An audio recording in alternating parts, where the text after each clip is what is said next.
You're listening to the Mississippi Outdoors Podcast. I'm your host, Matt Wyatt. Got a question for you. What kind of animals or wildlife would you expect to see within 1 mile of the Mississippi State Capitol in downtown Jackson? Squirrel, but you might be surprised what's there. Here to tell us about it today is Adam Rohnke with the Central Mississippi Research and Extension Center in Raymond. Mississippi Outdoors is sponsored by Entergy Mississippi. Entergy is building a stronger and cleaner grid to power a brighter future and protect our great outdoors for generations to come. You're listening to the Mississippi Outdoors Podcast. I'm your host, Matt Wyatt. And today, a lot of topics, but including urban wildlife. Have you ever thought about that? Urban wildlife. Well, we can learn about it with Adam Rohnke from the Mississippi State University Extension Service. Welcome to the show, Adam. Thank you. Appreciate the invite. Yeah, glad you're here. And okay, so I'll start you right there. I think there's a lot of people that go, wait a minute, time out, oxymoron here, urban and wildlife. If it's not squirrels, what are we talking about? Yeah, well, it really gets down to what people define wildlife as. You probably could ask several people just in this building within the profession, and wildlife will vary depending on who you're talking to. There's legal definitions of wildlife. There's cultural definitions of wildlife, but yeah, urban wildlife is really how we define it is anything that's free ranging and not domesticated, and also feral animals. Now, obviously those animals have tremendous impact on our native wildlife, another turn of phrase there, but yeah, right. Urban wildlife can include a lot of things.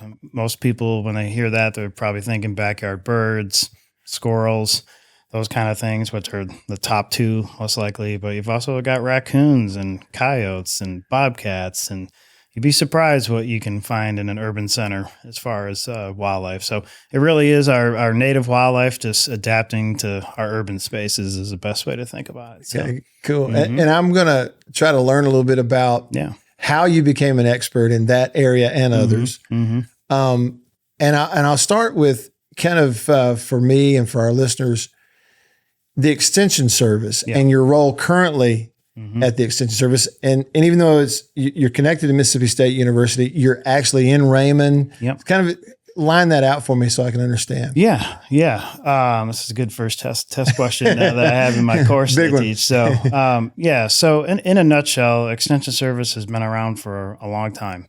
The initial federal acts that went through were actually signed by Abraham Lincoln back in the 1860s. So we've been around for a long time, doing a lot of different things. Obviously, very focused on ag and working in the Commonwealth to bring the research and data and impact from that to the people. So that's called the land grant university system. Mm-hmm. So there's the extension side, but there's also the research side, and those obviously marry together pretty well. And then the Extension Service is responsible for bringing that down. Usually at the county levels is how it's set up. Every state runs it a little different, and it's changed over the years, but Mississippi stayed pretty true to having representation in every county. So all 82 counties in the state has an extension office with varying amounts of staff. It's usually based on needs and also population level. Like our Hinds County office here in the Jackson area is one of our larger offices because there's obviously a lot of people in this area. Mm-hmm. And then some of our more rural counties will have, maybe just one agent or two agents, and some additional staff in the office. But the folks in the county office, they are the bread and butter of the organization. They literally have to be a jack of all trades. They're typically having agricultural, forestry, and some wildlife folks now in those offices, but they also have the human sciences component, 4-H, all that. So, literally, they have to be a jack of all trades. They get questions from one end of the spectrum to the other on a daily basis. In fact, I had a couple reach out to me on the way over here, wildlife related. So, so the county levels are really where the rubber meets the road. That's where most people interact with the Extension Service. Obviously, it's been very rule-based over the years, but that has diversified. And my program, the Urban Wildlife Program, is an example of that, of trying to reflect the changes that take place out on the landscape. So Yeah, it's really a fun job. So kind of where I'm at is kind of a mid-level in the sense I'm basically like a technical advisor, if you want to call it, what we call an extension specialist. We have specialists in all different arenas, ag, again, human sciences. We have water extension specialists. You've had other folks on this show, Brunson Strickland being our white-tailed deer guru, but also an extension specialist.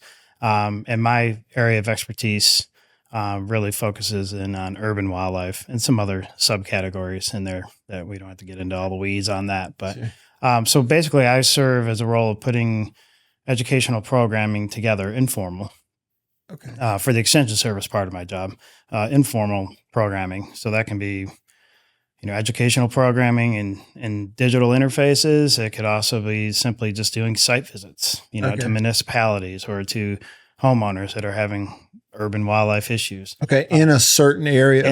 Yeah. So I have statewide responsibilities, but functionally, I obviously urban areas, I focus mostly in the Jackson metro, but I answer calls from every county, most days of the week and throughout the year. So that's what I was going to say is it sounded like there's sort of this network within the extension service. And so, I may be in North Mississippi. I talk to someone at extension service. They go, hang on a minute. I can call Adam with that question. And so really it's just a giant network that's connected. It is. And again, the county folks, they have a fantastic job, but man, I am not envious of them of being able to. You cannot define them any more than a generalist. They have to know a lot about many categories. Very little about many categories. Got that reversed, but and then obviously they have their area of expertise, so they'll support each other. Like you have a group of counties, and one may be a livestock specialist, one may be a row crop specialist, one may be a forester. So they can support each other with that. But then they typically work with us in technical expertise, and we develop programming for them, either face-to-face, again, digital. And we also do in-service training. So we'll host a training on, say, I know we have a training coming up on trapping, things like that. So we'll assist, and actually the agency's helping with that one, to give in-service training directly to our agents so they can then basically kind of training the trainer, or we'll do it directly to the audience, which is, our tax-paying citizens here in Mississippi. So yeah, you have that part. And then we have a research component that all of us have with Extension, that we really focus on the questions that are brought to us from the general public. And we do that in various ways, various needs assessments, face-to-face meetings, focus groups, talking to our agents like, man, we keep getting the call on this. Can we get an answer to it? And we often work with the agency and other partners. Brunson Strickland, again, is a great example of a very strong research program that's very applied and to the point of management on the ground for the landowner or homeowner, whatever it may be. So we bring that aspect to it also. So it's multifaceted. So and fascinating. It really is. It really is. But I think for the end user, which is Joe Citizen, what a luxury it is. It is. I'm staring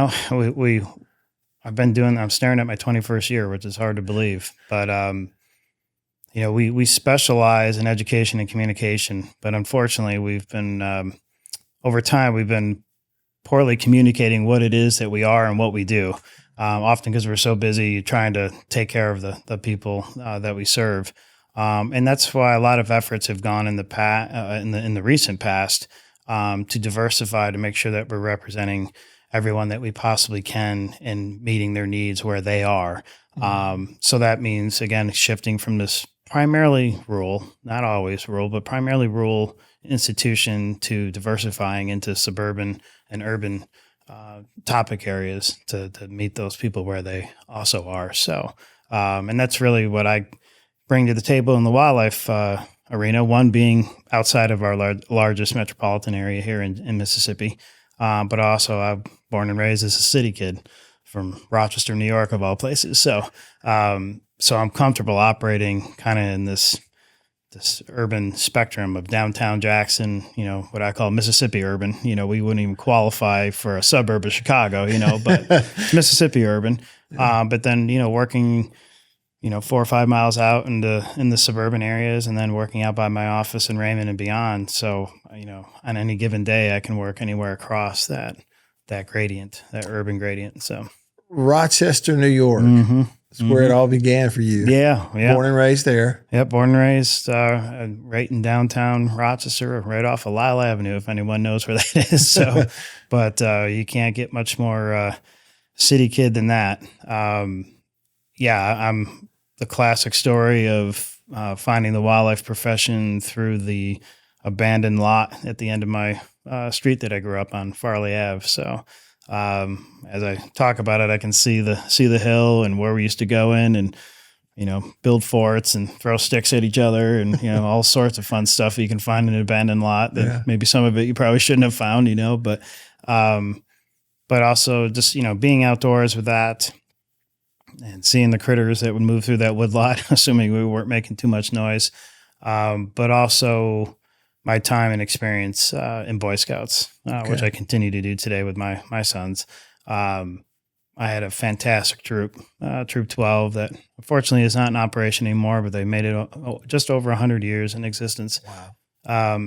And we went camping every month. Didn't matter what month it was, January, 4 foot of snow, 0 degrees, we were out there. So that's where I really started to connect with, this is what I love to do. How can I figure out a way to do this for my employment? So I was really slanted more towards outdoor recreation originally. I actually looked at schools initially, like Paul Smith's and others in New York that have outdoor rec programs. But I kept coming back to the understanding the biology part. I went to a magnet school in downtown Rochester, Wilson Magnet High School, that had a very strong emphasis on science and technology. So they forced me through the computer programming, but I went there for the AP Bio and the teachers associated with it at the time. We went on awesome trips to Belize and Bahamas and sold a lot of M&Ms and other things to get to do that. And I particularly remember our AP Bio trip, one small trip, just about an hour. And we were just sitting there studying whatever we wanted to. And I just said, well, I'll just sit out here on the lawn and look at these robins and just figure out how they're setting up territories in the spring. And just like, man, this is nuts. I mean, like I've seen this a million times, but actually figuring out how they're coming together, and you see them this time of year, and the males are beating the snot out of each other. They go up and they twirl and they come down and everything. And I just documented that out in the yard of this YMCA camp that we were at for the weekend for our AP Bio class. And that's where it really started, the connect that this may be something that I could do, and it was an option. Now, coming from a family that was born and raised in the Rust Belt, grandfather in the factories, every extended family member in the factories in that area. My mother being the exception, as she was in the nursing, then in factories, and then back out to nursing. It's really what Rochester is known for, is its factories. Kodak, Xerox, Bosch and Lomb is all had headquarters there. Obviously, a lot of that has changed. Yeah, sure. But it's very tech savvy now, and medical and educationally oriented now, kind of in the restart of Rochester. But so I was kind of the weird kid out. My engineering father, who's always supported me, was like, "You're gonna do what? For how much? And then you're moving to where? For how much?" And I'm like, "Dad, this isn't engineering. It's different, So, but yeah, if you're getting into this field for salary, it eventually will come along. But you're getting into it for a calling, really, more so than anything. So that's what I was going to say. It sounded like just as a kid, an empty lot, an interest is sparked. Yeah. And off you go. Yeah. And I just, I've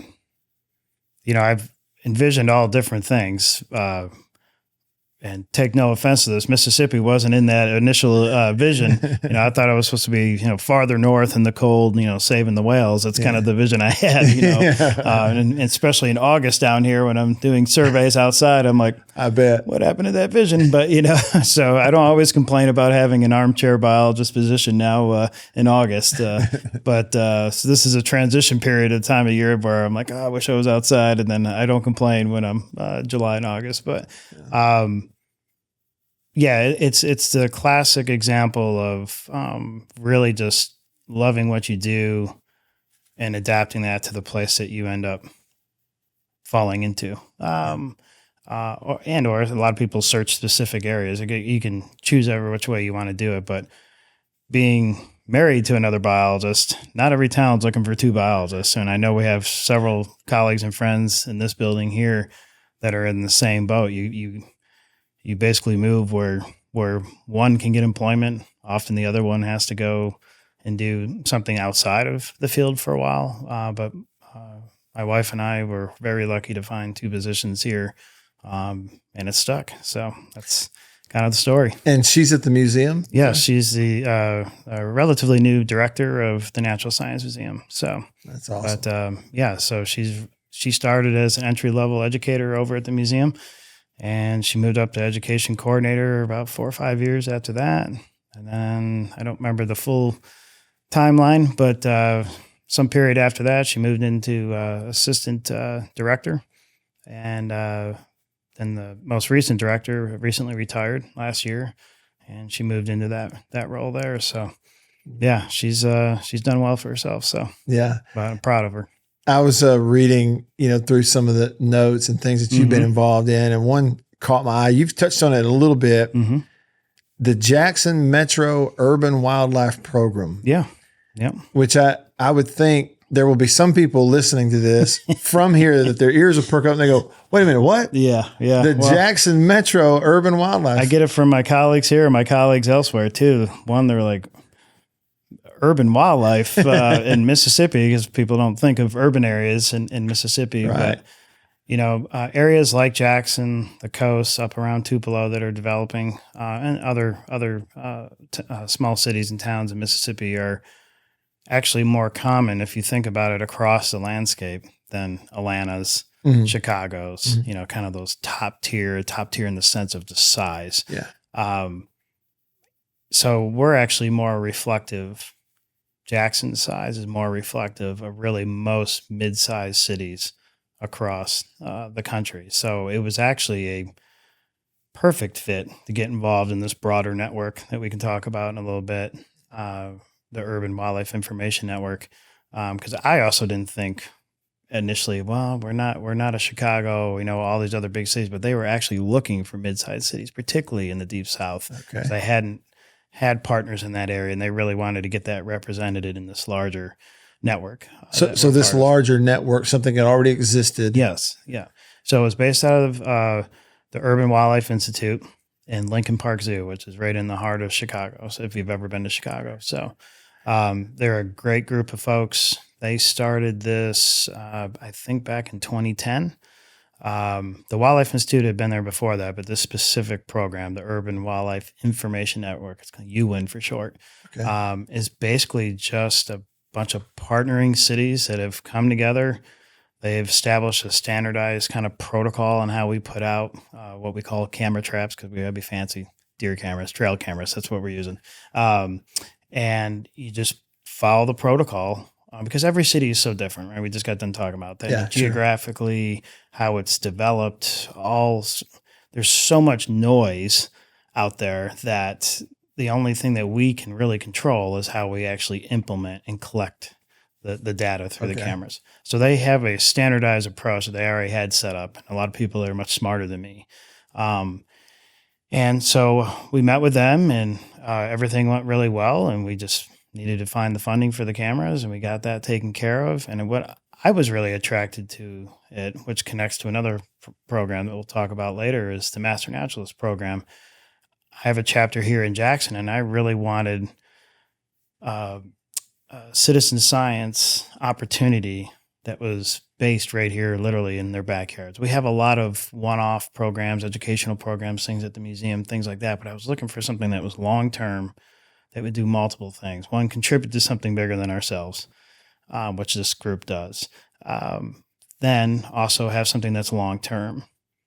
and then something that was literally in the neighborhoods that our master naturalists are coming from. Mostly, not all of them, obviously, they come from all parts of the state and even out of state, but trying to really provide that. And the last part was get some production of data out of that would inform decision making, that we could help with municipalities and landowners on learning how to coexist more with wildlife in the Jackson Metro. Okay, so that's what I was kind of thinking as you talked is, so the information side of it, collecting data from a research standpoint, that's Correct. One thing. Yep. But that's where it connects to the application, and even here locally is working with city leaders. That's right.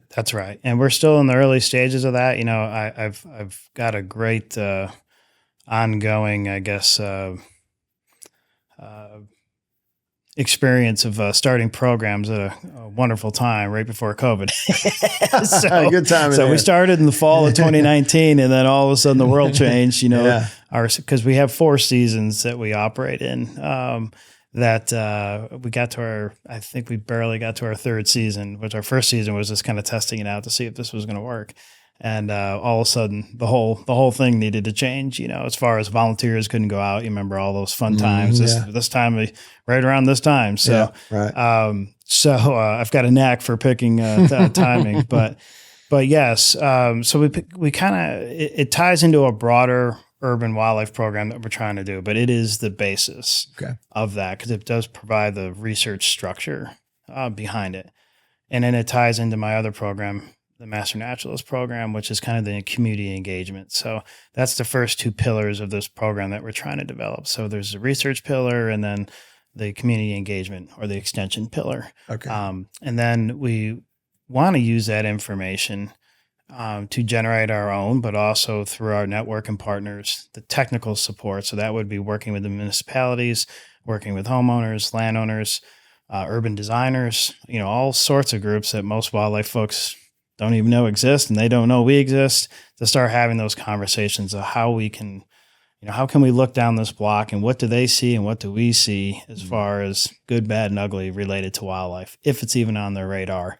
And that's one thing I've learned with this program, that every profession that's involved in urban planning or municipalities, they just see the world so differently, because they're looking at it from code and safety and this and that, and it's really been eye-opening in that. So now it makes sense why some of this is set up the way it is. One, because wildlife professionals weren't even at the table to discuss that component. Yeah. But there's standards that they have to follow by law with that. So how can we help work with them if there's any room to massage that into place to make it more wildlife friendly? Or in instances, some places just don't need to be wildlife friendly. They need to be less wildlife friendly, so we don't have wildlife conflict and negative interactions. So we work on that side also. Okay. And usually that's where most conversations start with. So negative interaction. That's what I was thinking. Okay, an example of maybe that you've run into. Yeah. When you say negative interaction, we're talking about we got an animal somewhere it does not need to be. Yeah. I'll give you the classic one. It covers all arrows. Okay. So one neighborhood, I don't even have to name any neighborhood, just a generic neighborhood, put that in your head, and the Canada goose. Okay. There's going to be 4 to 5 groups of people that exist in that neighborhood. There's the people that like the geese. Yeah. So, they're on the positive. They're pretty. I like to see them. That's right. Then there's people that are in love with the geese. Those are the ones that are likely the ones feeding them, causing a broader issue. Or introducing domestic geese to multiply additional domestic goose populations. They're always the fan favorite, especially when they move away and leave the problem for the rest of the folks. So you've got the people that like the geese, the people that are in love with the geese. Then you have the other side of the coin, the people that absolutely hate the geese because the geese hang out in their yard and do what geese do. Right. And then, you have usually the HOA group that's trying to manage all that with it. So that is a classic example of the basic phone call that I'll get. And it's not a basic solution. It's difficult. You got human emotions, you got human wildlife values of how they associate with these critters. But then you got the safety aspect of it, but then you also have the legal aspect of it as far as damage to people's property. but then also the wildlife legal aspect. That is a game species. How do we manage that inside of this municipality that has its own set of regulations? How can we safely do this? So it gets complex real quick, which makes it interesting.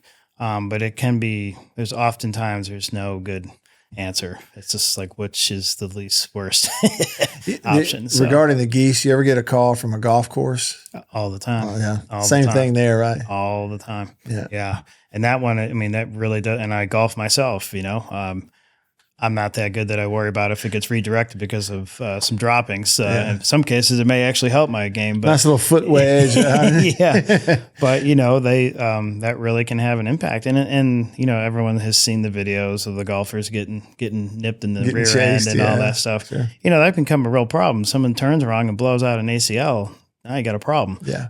So we can make light of it in some of the situations, and most times they are, but it can really become a physical and sometimes a medical issue with that. Then you have a whole disease part of it too with other critters that you really need to be, like bats in houses, things like that. So, sure. But yeah, the goose is a perfect example of how it can impact an entire neighborhood off of a couple people's decision. They're naturally going to be there because of how we design ponds and things like that. It's perfect for them. But especially when it gets enhanced with people that are really attached to the geese and feeding or supplementing the population with domestic geese, it can get cantankerous real quick. Quick, I'm sure. Yeah. Chip, you had a question? Yeah, I was going to ask, since y'all been doing this research, is there anything that has caught you off guard? Is there anything new that you've learned that you didn't know that was going on in the surprises? Urban areas? I know that you did a lecture at the Science Museum, and you had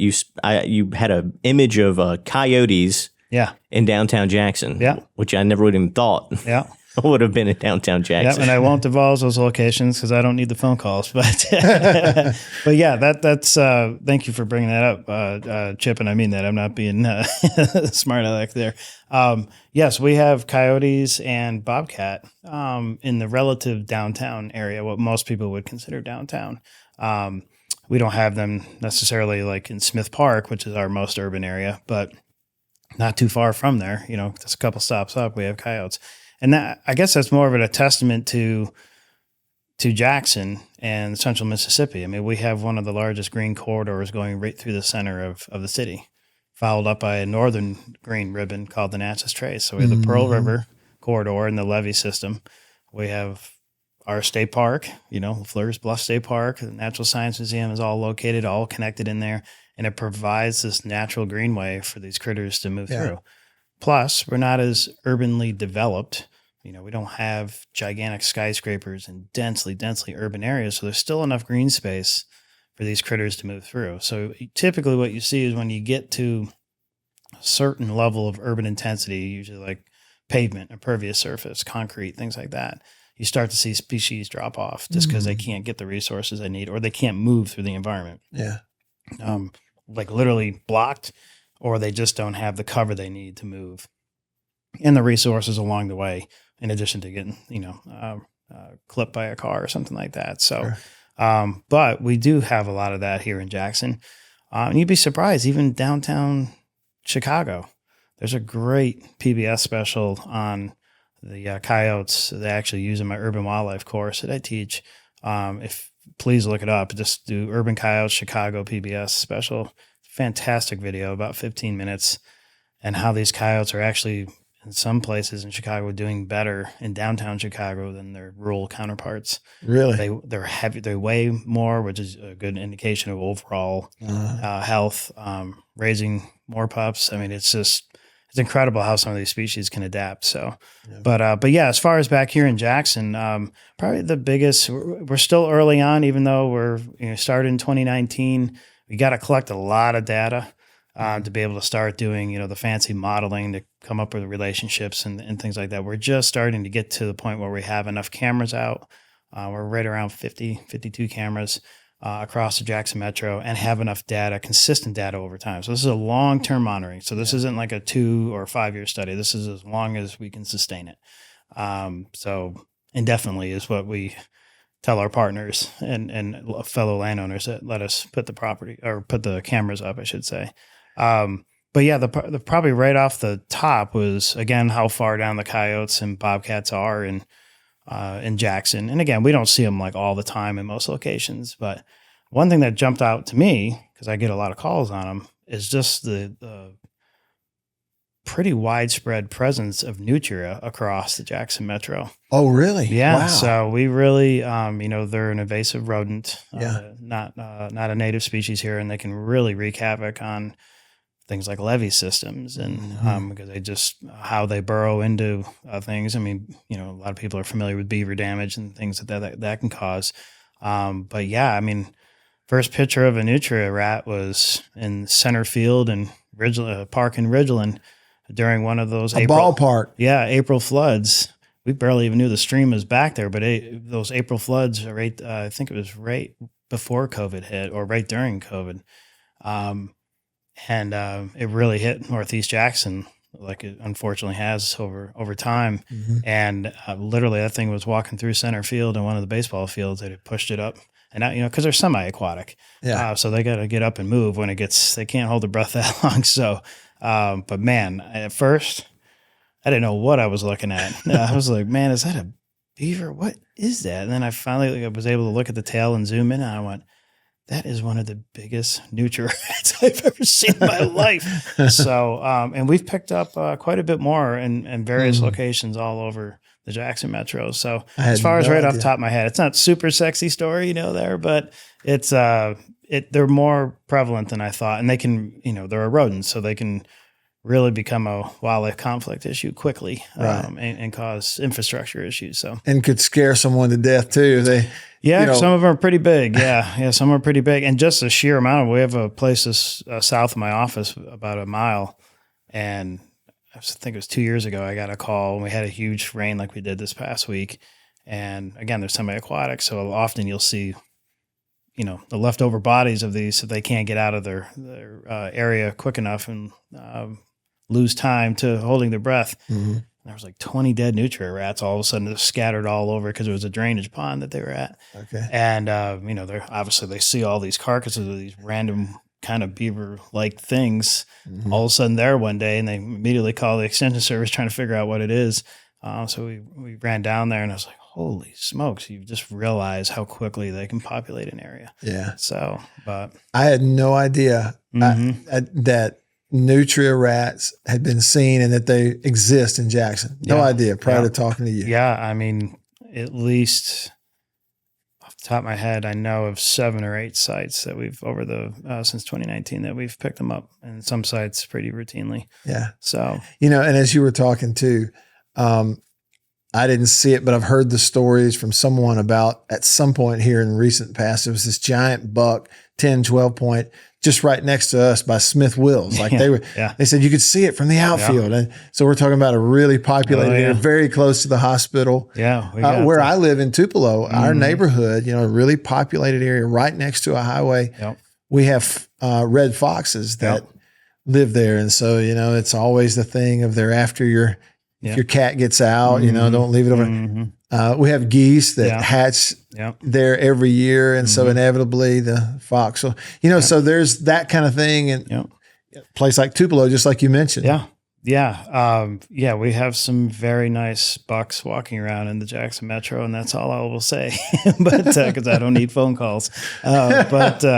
We've had turkeys just wandering around this building. Yes. Yeah. Here at headquarters. Oh yeah. Yeah. See them on the security cameras sometimes. Especially this time of the year. That's what I keep telling folks, and it's been confirmed by our camera work, is you would be surprised at diversity. I mean, we're up to 18 species of mammals, across the Jackson metro. So, obviously the eastern gray squirrel will be here with the termites and the roaches and everything else, as the saying goes, but white-tailed deer are second most common to walk in front of these cameras. Again, maybe not at all our sites, but almost all of our sites. Another cool story, Chip, now that you say that, is more anecdotal. It's not really a common theme, but something that we always talk about as biologists. It's kind of the mentality of if you build it, they will come. If you build backyard habitat, they'll start showing up. So if you're familiar with Smith Park here in downtown Jackson, it has a lot of activity. It's got a lot of cultural events. It's had a lot of historical events over the years take place. But you cannot get much more urban than that. I mean, it's right behind the governor's mansion. I mean, it may have grass in it and big trees, but everything else is impervious surface, and it is landlocked. Really, truly is. If you get a chance to come to Jackson, I encourage you to go down and see the park. I mean, it's just a little postage stamp of property. But I think about 4 years ago, the group that kind of helps manage that area got a grant to put in different like raised beds, like vegetative beds, different all sorts of stuff. They were testing out some different things. And so we had about a year and a half of camera imagery from before, basically mockingbirds, people, and squirrels. Okay. Plenty of squirrels. And they're doing just fine. That's all, that and shadows. That's all we had, blowing leaves, things like that. That's all we had. If it wasn't the month after we put the camera in that they installed those gardens with some vegetation and just some lower cover, instead of just the manicured lawn and big tall trees, immediately we had eastern cottontails show up in front of the camera. Really? So they navigated from somewhere in the near periphery, navigated there is not a green stretch of land. Yeah. Because the next closest camera is in Greenwood Cemetery, which I would expect it there because it's a little bigger. Maybe they came from there. I don't know. But they had to go at least, a quarter of a mile plus to get that little patch. On concrete. Yeah, dodging all the feral cats, the vehicles, all that stuff. So, the Kevin Costner line really comes through, and a lot of times we end up having to talk to people. If you build it, they don't always come. But, man, I always love telling that story. It's just like it was boom immediately. We don't see a ton of them all the time, but every once in a while they'll show up again. It just shows you the resiliency of these species that we often take granted or grant above, and it's just a cool little anecdotal story. Sure. We have a sample size of like 3 on that one. So I can't write a paper on it, but I think it really drives home the point that sometimes pretty quickly, just by doing a little bit of vegetation management or providing some form of those 4 things, food, water, cover, and shelter, space, boom, they'll respond. It's pretty cool. Nuts. Yeah. For people listening, citizens of Mississippi interested, we hear the stories about sort of the convergence of population and wildlife. What, from your perspective, at the Extension Service and in a program like this, the Urban Wildlife Program, what message do you want general population, citizens to know about, kind of what you're doing and ultimately what the goal is in terms of how we're going to grow together, so to speak, in the state of Mississippi. Big fancy word is coexist. Coexist. Thanks. Some people like that phrase, and some people don't, because it can be kind of feel like it's off in Never Land, But really, we mean that term when we mean it. We're not trying to be all warm and fuzzy. It's not recognizing what we just talked about with the Canada goose. I'm plenty aware of an individual species, even an individual of that species, like the goose story, can reflect a lot of different values for just one neighborhood. So it's complicated. But what we're trying to do with this program, in addition to a lot of programs that existed and just general outreach and education on this topic, and this goes for rural areas too, because people have interactions in their backyard too. So, just like wildlife is defined by the eye of the beholder, so is urban. Yeah. There's a lot of people that grew up in urban areas that own properties that are applying urban-like standards to those properties.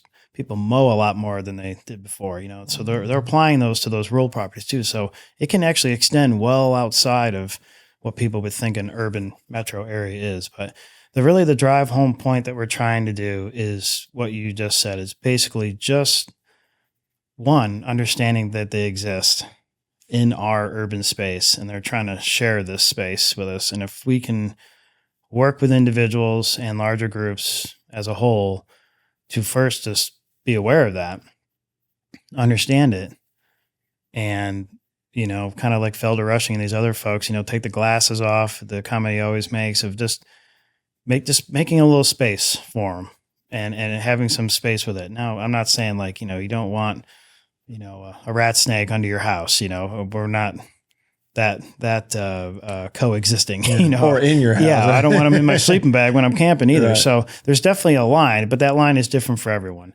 Well, all we're trying to encourage people is just to allow that space, because they're there regardless if you want them there or not. But to understand that they're there, respect that they're there, and see if we can enhance it where we need to. And in other cases, I guess, de-enhance it where we have problems.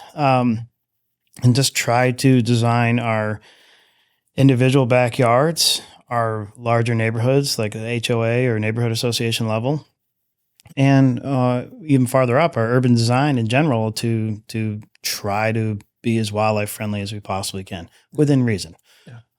We're very reasonable folks that we're not trying to say, oh, don't hurt anything or this and that. That's just not realistic. Yeah. We're still abide by the principles of North American model of managing wildlife for generations to come. It's just in a different context. So, but that's really what we're trying to drive home. So. And I guess maybe a secondary awareness of, hey, wherever you are, wherever you live, right. What size city, that's right. You can pick up the phone and call right. the extension service, right. and ultimately it may even get right down to your desk. Likely it will, because most of my colleagues, I love them, but they usually funnel it my way because it's kind of out of their area of expertise. And I love that because, again, like I said, I moved down here and I worked for a completely different program that was very rule based, and I had to be very straightforward.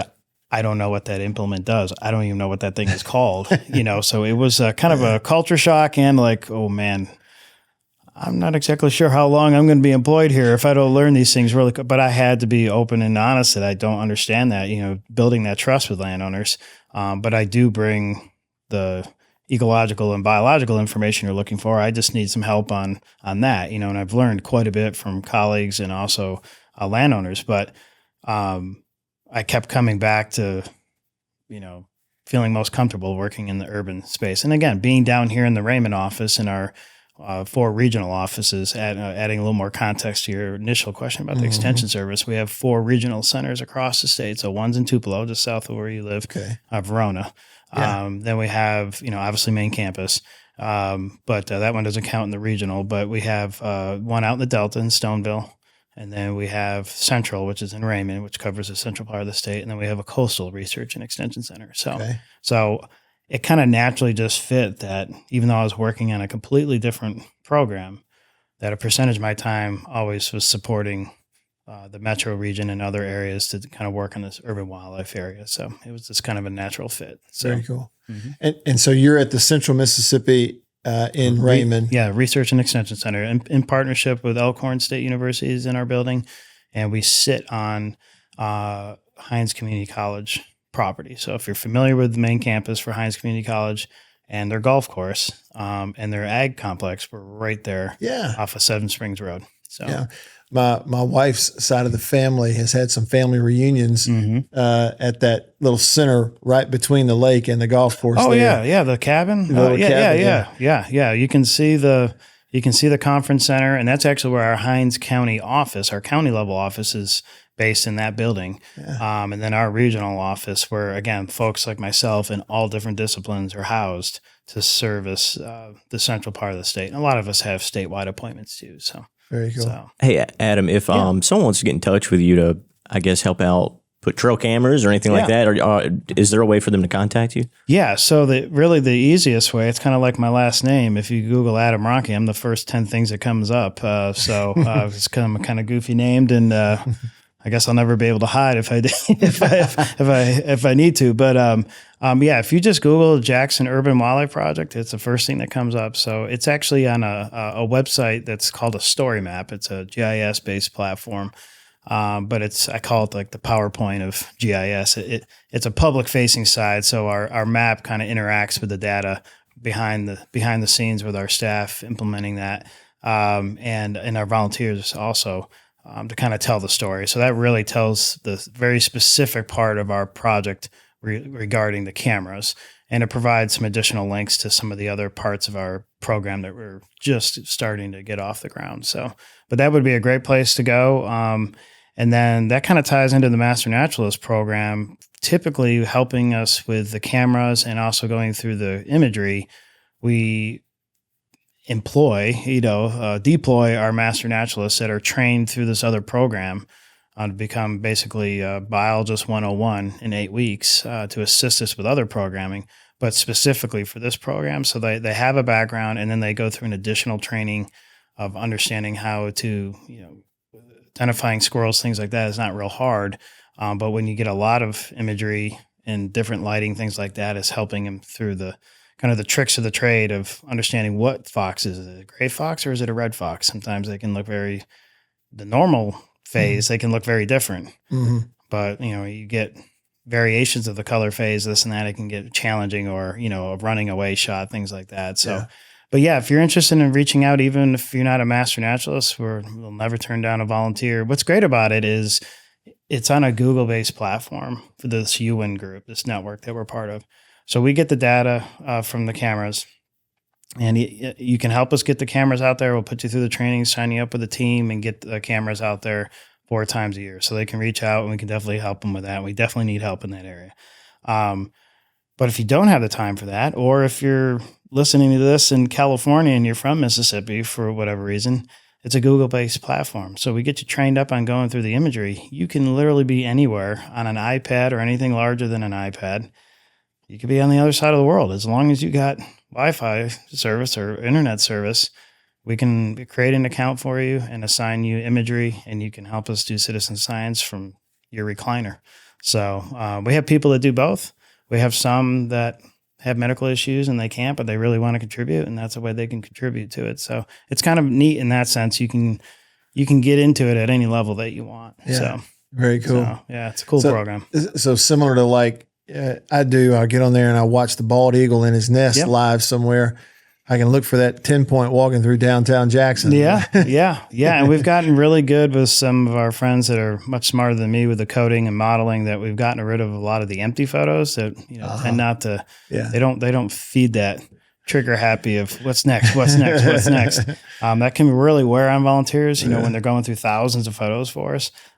So we've been lucky to develop that software with other folks to eliminate a lot of the empties. So it's eye candy almost every click. So so you'll have something there.